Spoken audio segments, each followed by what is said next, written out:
ማለት ነው። እኔ የምለውን ተከትለህ ትላለህ ማለት ነው። ኢንሻአላህ አሻዱ አክብረህ በስነ ስርዓት ጊዜ እሰጣለሁ ብለህ ጊዜን ሰጥተህ ወደዚህ ማዕድ ስለመጣ በጣም ደስ ብሎናል። እኛም ያለንን ማዕድ ያቀረብነውን የደገስነውን ተፍተፍ እና ጉድ ጉድ ያልንበትን ነገር እንግዲህ ቤት ያፈራውን ጣፈጠው መረረው የሚለውን ነገር ለአንተ እንተውና ማቅረብ የሚገባን ነገር እናቀርባለን ማለት ነው ኢንሻአላህ። እና አንተ የፈለከውን ጥያቄ መጠየቅ ትችላለህ ማለት ነው። እስልምና ላይ ያለህን ጥያቄ፣ አጠቃላይ ሃይማኖት ላይ ያለህን ጥያቄ የፈለከውን ጥያቄ ትጠይቃለህ። ነጥቡን እኔ ብቻ አይደለም እመልስልህ፣ እኔም እመልስልሃለሁ፣ ግን ወንድሞችም እንዲመልሱልህ እድሉን እሰጣለሁ ለነሱ ማለት ነው ያላቸውን በዛ ነገር ላይ ያላቸውን ነገር ያስቀምጣሉ ማለት ነው። ባጭር እያደረጉ ማለት ነው። ጥያቄ ካልተመለሰልህ ዳጎስ ያለ መልስ ድጋሚ እንሰጣለን። በጥያቄው መልስ ላይ እክል ካጋጠመ አይ ይሄ ጥያቄ አልተመለሰም ነው ማለት ያለብህ እንጂ ይሉንታ ምናምን የሚባል ነገር ምንም ነገር እንዳያጠቃ ማለት ነው። ይሄ የህይወት ጉዳይ ስለሆነ ማለት ነው። እስልምና የህይወት ፍልስፍና ነው ብለን እናምናለን። አጠቃላይ የህይወት ዘይቤ ይዟል። ኮምፕሊት ዌይ ኦፍ ላይፍ ነው ብለን እናምናለን። ስለዚህ ምንም የሚያስፈራ ነገር የለም። አላህ አምላካችን አላህ ቁርአንን እንደሰጠን ሁሉ አቅል የሚባል ነገርም ሰጥቶናል ለኛ ለሁላችንም ማለት ነው። ስለዚህ ምንም የሚያስፈራ ነገር የለም። ምንም ከጥያቄ የሚሸሸው ጥያቄ የለም። ለምን ጥያቄ ያቀረብክ አይባልም። የጥያቄ ፉንጋ የለውም። ስለዚህ ወደ ጥያቄዎቹ መግባት ትችላለህ ኢንሻአላህ። ይሄን ይመስላል። መልካም አመሰግናለሁ። በኋላ ላይ ወደ መጨረሻ አካባቢ ኡስታዝ ዛይድን ለምን እንደመረጥኩና በእስልምና ላይ ያለኝን በቁርአንም ላይ ያለኝን አመለካከትና ሐሳብ አሁን ያለሁበትን ሁናቴ ወደኋላ እናገራለሁ። አሁን ግን መጠየቅ የምፈልገው ጥያቄዎች ውስን ናቸው፣ ብዙም አይደሉም።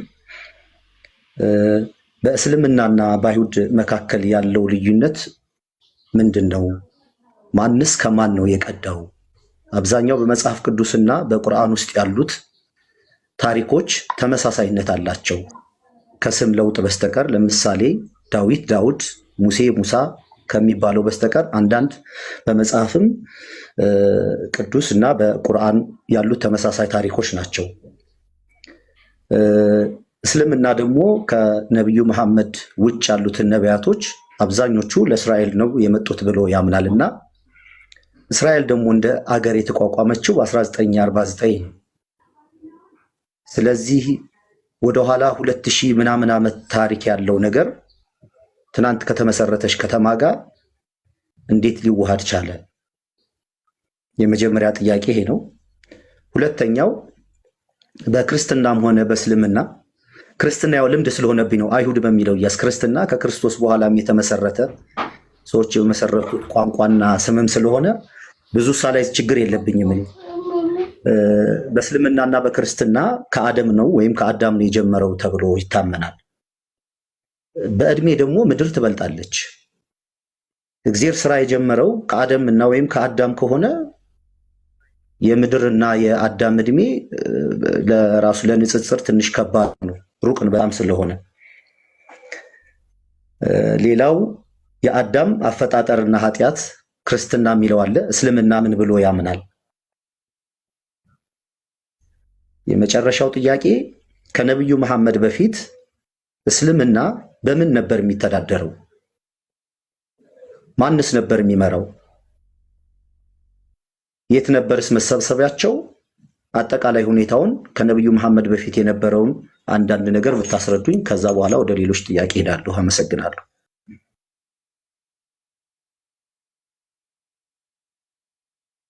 ኡስታዝ ሰላም አለይኩም። ምናልባት እንዳስተያየት ተድላይ ማሻአላህ ደስ የሚል ጥያቄ ነው ያቀረብከው፣ ግን እንዲናርክ ያው ብዙ ጥያቄዎች ሲደራረቡ አንደኛው ጥያቄ እንዳይረሳ መጀመሪያ አንዱ ጥያቄ ቀርቦ አንዱ ጥያቄን መልሶልህ ከዛ በኋላ ኢንሻአላህ ሁለተኛ ጥያቄ የሚቀርብበት ሁኔታ ቢኖር እንዳካሄድ የተሻለ ነው ብዬ ስላመንኩኝ ነው። ይቅርታ ግን ስለዚህ የመጀመሪያው ልድገማት የመጀመሪያውን ልገምለትና እሱ ከዛ በኋላ ኢንሻአላህ ሁለተኛው ጥያቄ ላይ ትሄዳለህ።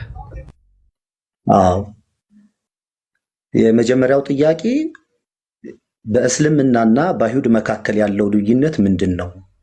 እስልምና ነው ከአይሁድ የቀዳው ወይስ አይሁድ ነው ከእስልምና የቀዳው?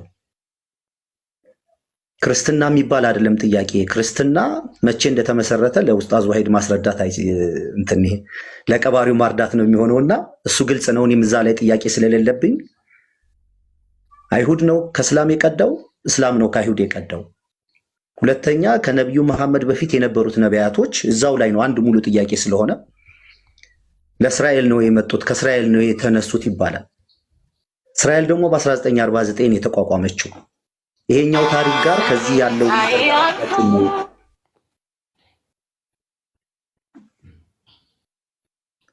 ይሄንት ያለን ይሰማል።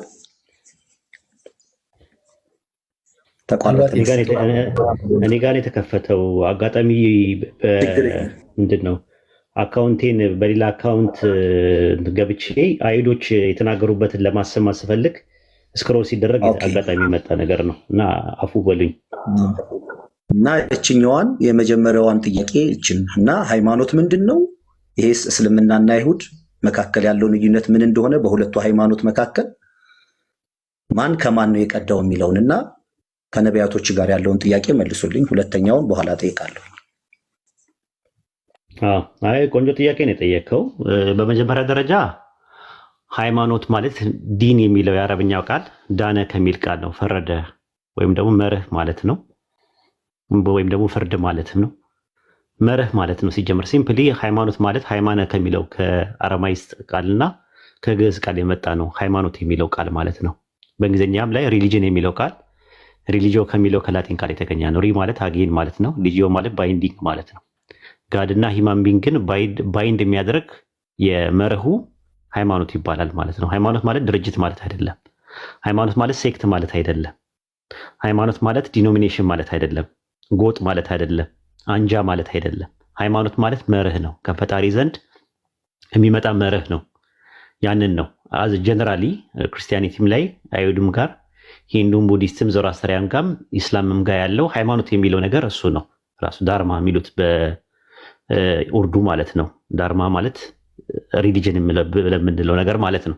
ስለዚህ ሃይማኖት ከጥንትም ጀምሮ ከአደም ጀምሮ ሃይማኖት አንድ ሃይማኖት እንዳለ ብዙ ሰዎች ይናገራሉ። ግን ያ አንድ ሃይማኖት ማን ነው ለሚለው ላይ ነው ክርክሩና ልዩነቱ ያለው ማለት ነው። ኢስላም ማለት የቃሉ ትርጉሙ ሲምፕሊ መታዘዝ ማለት ነው። ራሱ አስለመ ከሚለው ቃል የመጣው ታዘዘ ከሚለው ቃል ነው። መታዘዝ ማለት ነው። ጀነራል ሴንስ ኢስላም ከአደም ጀምሮ የመጣ ነው ሲባል የመጣበት ፐርፐዙ የሃይማኖት ምንድን ነው? መታዘዝን ለማመልከት ነው። ሲምፕሊ ኢስላም ማለት ብትጠየቅ መታዘዝ ማለት ነው። ሙስሊም ማለት ደግሞ ታዛዥ ማለት ነው። ዲክሽነሪ ላይ በቀጥታ የምታገኘው ቁርአን ላይም ሱረቱ በቀራ ምዕራፍ 2 ቁጥር 136 ላይም እኛ ለእርሱ ታዛዦች ነን ለሚለው በአማርኛ ታዛዥ ብሎ የቀረበው ቃል አረብኛው ቃል ሙስሊም ብሎ ነው የሚያስቀምጠው። ስለዚህ ሙስሊም የሚለው ቃል አረብኛው ሊንጉስቲካሊ ስለሆነ እንጂ ሲምፕሊ መታዘዝ ነው። ስለዚህ ከአደም ጀምሮ ታዛዦች ናቸው የሚለውን አዝ ጀነራል ሴንስ አይሁዶች መመስከር ይችላሉ። ከጊዜ በኋላ የመጣ አይደለም። ረሱል ሰለላሁ ዐለይሂ ወሰለም ጋር የመጣው ቁርአን ነው። ቁርአን ነው የወረደላቸው። የእሳቸው ኡማ የእሳቸው ሸሪያ የጀመረው በ610 ነው። ምንም ችግር የለውም እሱ ላይ። ከእሳቸው በፊት ግን ሁሉም ነገር ነበር። አርካኑል ኢስላም የሚባሉት በአጠቃላይ ነበሩ። ምንድናቸው አርካኑል ኢስላም ማለት? ላኢላሃ ኢለላህ የሚለው አለ። ከአላህ በስተቀር በሐቅ የሚመለክ የለም፣ ከኔ በቀር ሌላ አምላክ የለም ብሎም እየተናገረ ከጥንት ጀምሮ ሲናገር የነበር አንድ አምላክ አለ። የመጀመሪያው። ሁለተኛ ነገር ደግሞ ምንድነው? የሶላት 5 ወቅት ሰላት ላይኖር ይችላል። 2 ሊሆን ይችላል፣ 5 50 ሊበዛም ሊያንስም ይችላል። ግን ሰላት ማለት ሲምፕሊ ጸሎት ማለት ነው። ትርጉሙ የቃሉ ትርጉም ከጥንትም ጀምሮ ነበረ። ጾምም ከጥንት ጀምሮ ምናልባት ረመዳን ላይ ላይሆን ይችላል የሚጾሙት፣ ግን ጾም ነበረ። ዘካም ነበረ። ምጽዋት የምንለው ነገር ማለት ከ11 ሊሆን ይችላል። እኛ ጋር 2.5 ነው። ከዛ ሐጅ የሚባል ነገር አለ። ፒልግሪሜጅ የሚባለው ጉብኝነት ወደ እስራኤል ከጥንትም ጀምሮ ነበረ። በኢብራሂም ጊዜ ነው የተጀመረው እና ከጥንትም ጀምሮ የነበረ ነገር ነው የምንለው ይህንን ነገር ነው። ይግድ አሁን እስላም ሲባል የሚመስላቸው ረሱል ሰለላሁ ዐለይሂ ወሰለም እና ቁርአን ነው ብቻ የሚመስላቸው። ጀነራሊ ቁርአኑ ያስቀመጠው ግን ከአደም ጀምሮ የነበረውን ነገር ለማመልከት ነው። ያንን ነው ቁርአኑ የሚናገረው ማለት ነው። አይሁዶች ናቸው ወይ የቀዱት ወይስ ላልከው ነገር አይሁዶች የቀዱት ነገር ምንም ነገር የለም። ቀዱም ብለን አናስተምርም። እኛ ከነሱ የተቀዳ አይደለም ነው። ዲቫይን ሬቭሌሽን ነው። ብልጠተ መለኮት ነው። ከአላህ ዘንድ የመጣ ነው። አይሁዶች መሰረታቸው ግራውንዳቸው የመጡበት ነገር ሙሳ አለይሂ ሰላም ነው። ሙሳ አለይሂ ሰላም ደግሞ የአላህ መልእክተኛ ነው፣ የአላህ ነብይ ነው ብለን ነው የምናምነው እኛ ሙስሊሞች። ስለዚህ ከዛ አንፃር አይሁዶች ምንም የቀዱት ነገር የለም። ግን የአይሁዶች መጽሐፍ እኛ አልኮረጅንም ነው። አለመኮረጃችንን አንድ ጥቅስ ልስጥህና ከዛ በኋላ ወደ ሌሎቹ ወንድሞች እንሄዳለን ማለት ነው። የኦሪት ዘፍጥረት ምዕራፍ 37 ከቁጥር 9 እስከ 11 ድረስ ስትመለከተው ዮሴፍ አንድ ህልም አለመ። ምን የሚል ህልም? ፀሐይና ጨረቃ 11 ከዋክብት ለኔ ይሰግዱልኝ አየዋል። ከዛ ምን አለው አባትየው? ፀሐይ የተባለው እኔ ነኝ፣ ጨረቃ የተባለው እናት ናት፣ 11 ከዋክብት ደግሞ 11 ወንድሞች ናቸዋል። የዘፍጥረት ጸሐፊ ነው የሚነግረን ይህን ታሪክ ማለት ነው። ከዛ በኋላ ምን ይፈጠራል መሰለ? ዮሴፍ በግብፅ በነበረበት ሰዓት ላይ 10 ወንድሞቹ መጥተው ሰገዱለት። ኦሪት ዘፍጥረት ምዕራፍ 42 ቁጥር 6 ላገኘዋለህ። በግንባራቸው መጥተው ሰገዱለት። ከዛ አንድ ቢንያም የሚባል ይቀር ነበረ። ኦሪት ዘፍጥረት ምዕራፍ 43 ቁጥር 26 ላይ መጥቶ ሰገደለት። ከዛ በኋላ አባታቸው መጥቶ ኦሪት ዘፍጥረት ምዕራፍ 47 ቁጥር 31 ላይ ሰገደለት። አሁን ማን ይቀራል? እናትየው ትቀራለች። እናትየው ምን ሆነች ነው ጥያቄው። እናትየው ሞታለች። ከዛ በፊት ራሄል ትባላለች። ኦሪት ዘፍጥረት 35 16 ላይ ቢንያምን በምትወልድበት ሰዓት ላይ ልጇ ሞተ። ከቤቴልም ተነሱ፣ ወደ ኤፍራታ ደረሱ። ጥቂት ሰዓት ራሄል ምጥ ያዛት፣ በምጧም ተጨነቀች። ምጧም አዋላጅቱም ምናምን ስትል መጨረሻ ላይ ሞተች፣ በኤፍራታም ተቀበረች ይላል ቁጥር 19 ላይ። ዘፍጥረት 48 7 ላይ ትዝ አለውና ያዕቆብ ምን አለ ይላል? ምን አለ? ወደ ኤፍራታ መግባት ጥቂት ቀርቶ በመንገድ ላይ ሳለሁ ራሄል በከናን ምድር ሞተችብኝ፣ በዛ በኤፍራታ ቀበርኳት አለ። አሁን በትንቢቱ መሰረት ዮሴፍ ነብይ ነው። ፀሐይና ጨረቃ 11 ከዋክብት ሲሰግዱለት አይቷል። ጨረቃ እናትየው ከሆነች እናትየው መጥታ አልሰገደችም፣ ቀደም ብላ ሞታለች። ይሄ ስህተት አለበት ባይብል የአይሁዶች መጽሐፍ ላይ የዘፍጥረት ተራኪው ማለት ነው። ወደ ቁርአን ስትመጣ ግን ሱረቱ ለዩሱፍ ምዕራፍ 12 ቁጥር 4 እና 5 ላይ ፀሐይና ጨረቃ 11 ከዋክብት ሰግዱልኝ አየው አለ ዩሱፍ አለይሂ ሰላም። ይህንን የሚናገረው ማነው? የዓለማቱ ጌታ አላህ ነው። እንተርክልሃለን ብሎ የሚጀምረው አላህ ነው እየተናገረ ያለው። የዘፍጥረትን ጸሐፊ ግን እና ተናጋሪ ማን እንደሆነ አታውቀውም። 1000 ዓመት ጊዜ ሰጣቸዋለሁ። ተርላ ጠይቀን ቢሆን እንድትመጣ የምፈልገው ነገር 1000 ዓመት ጊዜ እንሰጣቸዋለን። ኦሪት ዘፍጥረት የሚባለውን ከአምስቱ መጽሐፍት ውስጥ የመጀመሪያው መጽሐፈው የጻፈው የተረከልን ተራኪ ማን እንደሆነ አይታወቅም። በባቢሎን ምርኮ ጊዜ የነበሩ ሰዎች ናቸው ያንን የጻፉት። ሙሴ አልጻፈው። ሙሴ የጻፈው ጻፍም ከተባለ አንድ መጽሐፍ ነው ያለው። ኦሪት ዘፍጥረትን ግን ሙሴ ጻፈው ተናገረው ብሎ የሚያሳይ ማስረጃ ከኦሪት ዘፍጥረት እስከ ራዕየ ዮሐንስ ድረስ አታገኝ። የዘፍጥረት ጸሐፊ ተሳስቷል። ታሪክ ጸሐፊ ነው፣ ሊሳሳት ይችላል፣ ሰው ነውና። ቁርአን ከዛ የተኮረጀ ቢሆን ኖሮ ይህንን ስህተት ለምን አልደገመውም? ለምን ሱረቱ ለዩሱፍ ምዕራፍ 12 ቁጥር 100 ላይ ምንድን ነው ያደረጉት? ወላጆቹ እናትና አባቱ መጥተው ሰገዱለት ይላል። ከዛ ቀጥሎ እዛው ላይ በአይ ቲንክ አረብኛ ላይ ጀመ የሚባል ነገር አለ። በጥቅል መጥተው ሰገዱለት ወንድሞቹ። እናትና አባቱ ሞተው ሙሰና በሙሰና ይጠቀማል። ሙሰና ማለት ደዋል ነው፣ ሁለት ወላጆቹም ነው የሚለው፣ ሰገዱለት ነው የሚለው። ትንቢቱ ተፈጸመ። ቁርአን ከዛ ከኦሪት ዘፍጥረት ላይ ከኮረጀ ለምንድን ነው ይህንን ነገር ያልኮረጀው? ይህን ስህተት ያልኮረጀው ብለን ስንል ተናጋሪው ነው። ሱረቱ ዩሱፍ ምዕራፍ 12 ቁጥር 3 እና 4ን ተመልከተው። እንተርክልሃለን ብሎ የሚናገረው የዓለማቱ ጌታ ሰማይና ምድርን በመካከላቸው ያለውን የፈጠረ እሱ ነው እየተናገረ ያለው። የዘፍጥረትን ያኔ በዮሴፍ ጊዜ ምን እንደነበረ የሚናገረው። ስለዚህ ከኮረጀ የኛው መኮረጃ አለበት ነው አንደኛ ነገር። ሁለተኛ ነገር ደግሞ እንደ ባይብልም ከሄድ ደግሞ ኤፌሶን ምዕራፍ 4 ቁጥር 4 ላይ አንድ ሃይማኖት አለ ይላል። አንድ ሃይማኖት አለ ይላል። የሃይማኖት ምንድን ነው ብለን ስንል ይሁዳ ምዕራፍ 1 ቁጥር 3 ላይ ለቅዱሳን ነቢያትና ለቅዱሳን ሐዋርያት የተሰጠ ነው ይላል። ቅዱሳን ነቢያትና ቅዱሳን ሐዋርያት የሚባሉት እነማን ናቸው ስንል ኤፌሶን ምዕራፍ 3 ቁጥር 6 ላይ ቅዱሳን ሐዋርያትና ነቢያት ነው ይላል። ነብይ ከማን ነው የሚጀምረው? ቸርች ፋዘርስ ኦርቶዶክስ፣ ካቶሊክ እና አንግሊካን ከአዳም ይላሉ። አንዳንዶቹ ከአቤል ይላሉ ፕሮቴስታንቶች። ግን ትውፊቱ እንደሚያሳየው ከአዳም ጀምሮ የተሰጠ አንድ ሃይማኖት አለ። ስሙን ንገሩን ነው። አይሁድ እኮ የዘር ስም ነው። አይሁድ ማለት የይሁዳ ብዙ ቁጥር ነው፣ የሃይማኖትም ስም አይደለም። ክርስትና የሚለውን በ110 አግናጢየስ ዘአንጾኪያ ለመጀመሪያ ጊዜ ክርስትና ብሎ ያለው እሱ ነው። ክርስትና የሚለው ቃል ባይብል ላይ የለም። ልብ አድርግ፣ ያልኩት ክርስቲያን የሚለው ቃል ባይብል ላይ የለም አይደለም ብለው። ክርስትና የሚባል ሃይማኖት ባይብል ላይ የለም። ክርስትናን አይደለም ክርስቶስ ጳውሎስም ራሱ አላስቀመጠልንም ስለ ክርስትና። ስለዚህ መጀመሪያ የተነሳነበት ነገር ማን ነው የሚቀድመው ላልከው ነገር ከአደም ጀምሮ ያለው አንድ አምላክን የማምለክ አንድ አምላክን የመገዛት አንድ አምላክን የመታዘዝ ከዛ ጊዜ ጀምሮ ነበረ። እስልምና አልነበረም ከተባለ ከረሱል ሰለላሁ ዐለይሂ ወሰለም በፊት አልነበረም ማለት የሚታዘዙት የሚያመልኩት ነቢያቶችም አልነበሩም ማለት ነው። አይነበሩ ካልን ደግሞ ማንን ነበር የሚያመልኩ የነበረው? አንድ አምላክን። አንድ አምላክን እሱ ነው በቃ እስልምና። ምንድነው የምትፈልገው? ለምን ቁርአንን ትፈልጋለህ? ለምን ረሱል ሰለላሁ ዐለይሂ ወሰለም ትፈልጋለህ? እሳቸው በ610 ነው የመጡት። ቁርአን መውረድ የሚጀምረው ከዛ ጊዜ ጀምሮ ነው። ከዛ በፊት ነበረ ብለን ስንል አንድ አምላክ አለ። የአንድ አምላክ ሲመለክ ነበረ። ኦሪት ዘዳግም ምዕራፍ 30 ቁጥር 39 ላይ እኔ አምላክ ነኝ ከኔ በቀር ሌላ አምላክ የለም ይላል።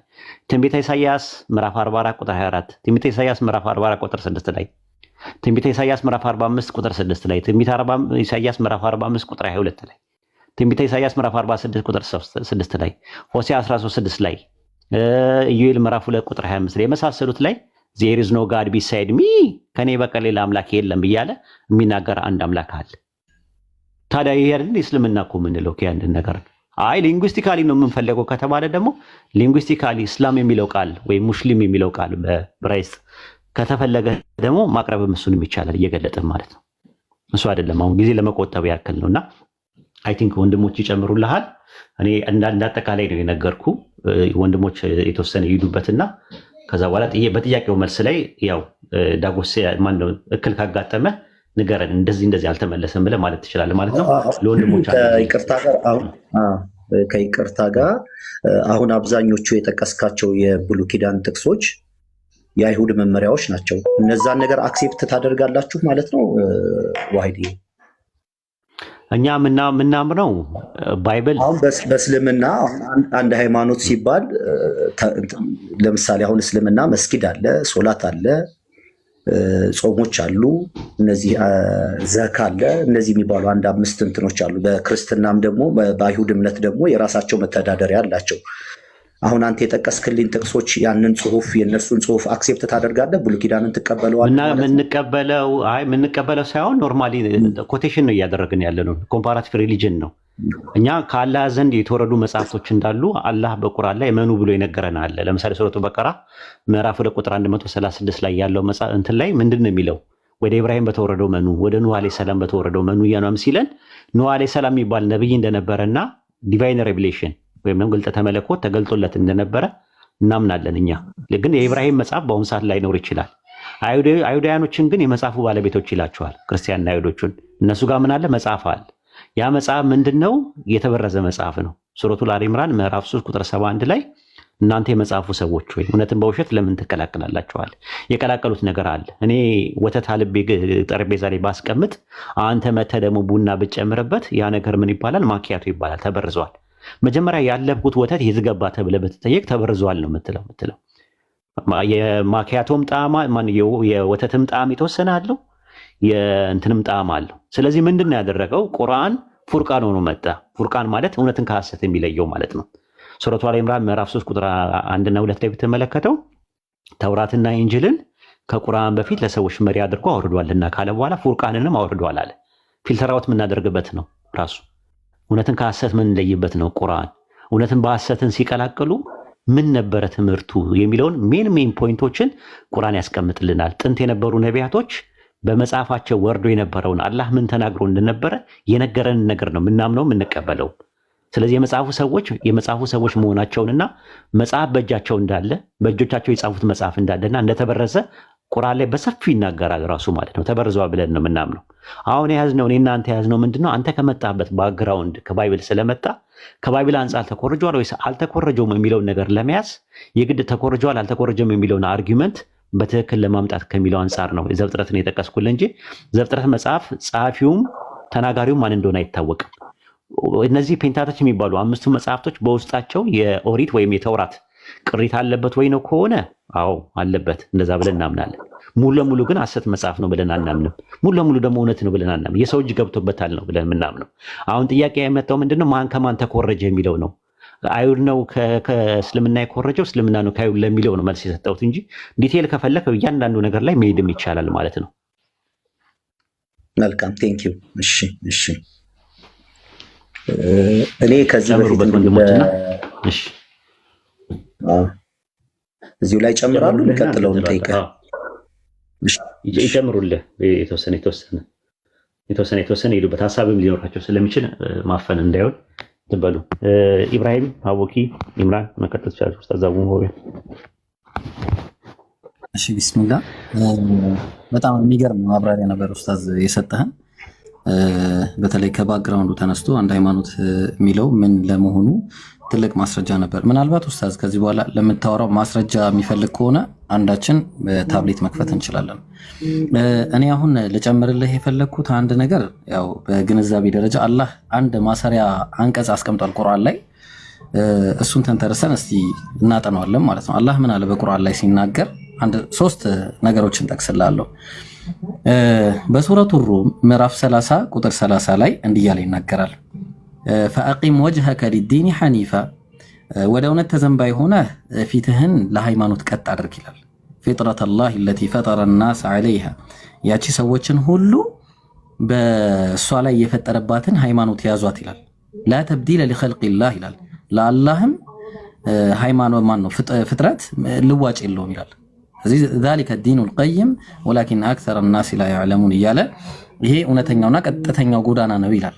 ነብያችንም ሙሐመድ አለይሂ ሰላም ያው ከዚህ የምንረዳው የመጀመሪያው ሱረቱ ሩም ላይ የተነገረው ሰዎች ሁሉ ሲፈጠሩ ሙስሊም ሆነው እንደሚፈጠሩ ይሄንን ነገር ነብያችንም አንክረው ሲናገሩ ሰሂህ ቡኻሪ 4375 ላይ ما من مولود الا يولد على الفطره አንድም ሰው ሙስሊም ሆኖ እንጂ አይፈጠርም አሉ። በቃ አላ ፊጥራ ነው። በቃ የሰው ልጅ ሁሉ ሲፈጠር ሙስሊም ነበረ። ግን ፈአበዋሁ እናት አባቱ ምን ያደርጉታል? ዩሐዊዳኒሂ አይሁዳዊ ያደርጉታል እምነቱን ቀይረው፣ አው ዩነስራኒሂ ወይ ደግሞ ክርስቲያን ያደርጉ፣ አው ዩመጅሳኒሂ ወይ ደግሞ ኢንሻአላህ። እንግዲህ እስልምና መቀበል ከፈለክ እኔ የምለውን ተከትለ ትላለ ማለት ነው። ሻሃዳ ትላለ ማለት ነው። ድምጽ ጠፍቷል። አለሁ እየጠበቁ ነው። ኦኬ እኔ የምለውን ተከትለ ትላለ ማለት ነው። ያው ትርጉሙን መጀመሪያ ልንገርህ። ላኢላሃ ኢለላህ ማለት ከአላህ በስተቀር በሐቅ የሚመለክ አምላክ የለም ማለት ነው። መሐመድ ረሱሉላህ ማለት ደግሞ ረሱል ሰለላሁ ዐለይሂ ወሰለም የአላህ መልእክተኛና ባሪያ ናቸው ብሎ ቁርአን በእሳቸው ላይ የወረደው ቁርአን የአላህ ንግግር ነው፣ የአላህ ቃል ነው ብለህ ታምናለህ። እሳቸው ደግሞ ኦንቶሎጂካሊ እንደኔና እንዳንተ ሰው ናቸው። ከሴት የሚለዩት ጾታቸው ወንድ ነው። ሜታፊዚካሊ ከኛ የሚለዩት ነገር ምንድነው? ሜታፊዚካሊ ነው የሚለዩት፣ በማንነት ይለያሉ። እሳቸው ነብይ ናቸው፣ መልእክተኛ ናቸው። እንደገና ደግሞ የነቢያት ቁንጮና መደምደሚያ ናቸው ማለት ነው። ይሄ ነው እንትኑ። ድረሱልን አንላቸውም፣ አንጠራቸውም። ወደ እሳቸው ደዋ እናድርጉ። እሳቸው ፍጡርም ሰውም ስለሆኑ ማለት ነው። ይሄ ነው ያለው ነገር። መልእክተኛ መሆናቸውን ብቻ አንድ ሰው መመስከር አለበት ማለት ነው። እኔ የምለውን ተከትለህ ትላለህ ማለት ነው። ኢንሻአላህ አሽሀዱ አላ ኢላሃ ኢለላህ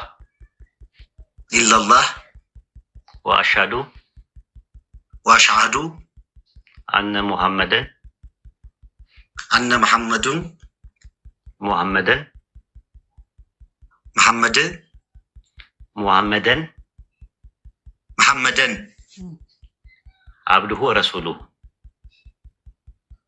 አብዱሁ ረሱሉ እኔ ከአላህ በስተቀር በሐቅ የሚመለክ አምላክ የለም ብዬ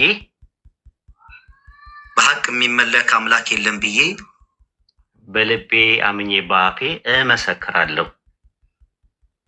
አምኜ በአፌ እመሰክራለሁ። እኔ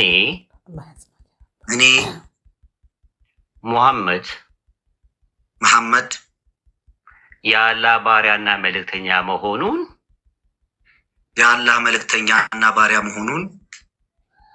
በልቤ አምኜ በአፌ እመሰክራለሁ። ማሻአላህ። አላሁ አክበር ተክቢር፣ አላሁ አክበር። ወደ ዲኑል እስላም በሻሃደተይን ገብተሃል ማለት ነው። ከዛሬ ጀምሮ ሙስሊም ወንድማችን ነህ። የእስልምና ወይም ደግሞ የዲኑል ኢስላም ተከታይ ነህ። በጣም ደስ ብሎናል። አላሁ አክበር። ተክቢር፣ አላሁ አክበር። አላህ ይቀበልህ። ዱዓ አድርግልን ለኛም እንግዲህ ኢንሻአላህ። አላህ ይቀበልህ። በጣም ደስ ብሎናል። ከዚህ በኋላ አንተ እንደተወለደ ህፃን ልጅ ኃጢአት በሙሉ ታጥቦልሃል። አውቀህ በድፍረት ሳታውቅ በስተት የሰራው ኃጢአት በአጠቃላይ ይቅርታ አላህ አድርጎልሃል። ማሻአላህ አልሐምዱሊላህ። ዱዓ አድርግልን። ወንድሞች እንግዲህ ደስታቸውን ይገልጻሉ። እንግዲህ አሁን ከሳላ ልጀምርና ወደ አህመድ እንትን ላለው ሁላችሁም እንድታወሩ አደርጋችኋለሁ ማለት ወንድም ሳላ አለ። አሰላሙ አለይኩም ደስታን ግለጽለት።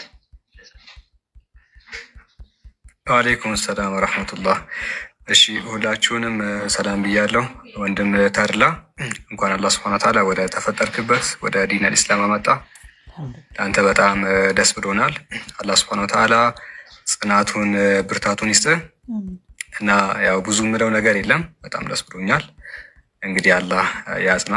እንግዲህ ከዚህ በኋላ ብዙ ነገር ተምረህ ያው ራስህንም ሌሎችንም እንደምትጠቅም ተስፋ እናደርጋለን። ባረከላሁ ፊኩም። ያው ያስተማራችሁ እዚህ ፕሮግራም ላይ የተሳተፋችሁ ብዙ እውቀትን ሼር ያደረጋችሁ ወንድሞች እና ኡስታዝ ዋሂድ አላህ ይቀበላችሁ እና በድጋሚ ደስ ብሎኛል። ማሻአላህ ማሻአላህ። አህመድ መቀጠል ትችላለህ። ሌሎችም ወንድሞች ደስታችሁን ገለጹለት እና ጀስት ፎሎ ተደራረጉ። ፎሎ አድርጋቸው ከላይ ያሉትን ሁሉንም ማለት ነው። ኢንሻአላህ ፎሎ መደራረጉ ጥሩ ነው። ላይቭ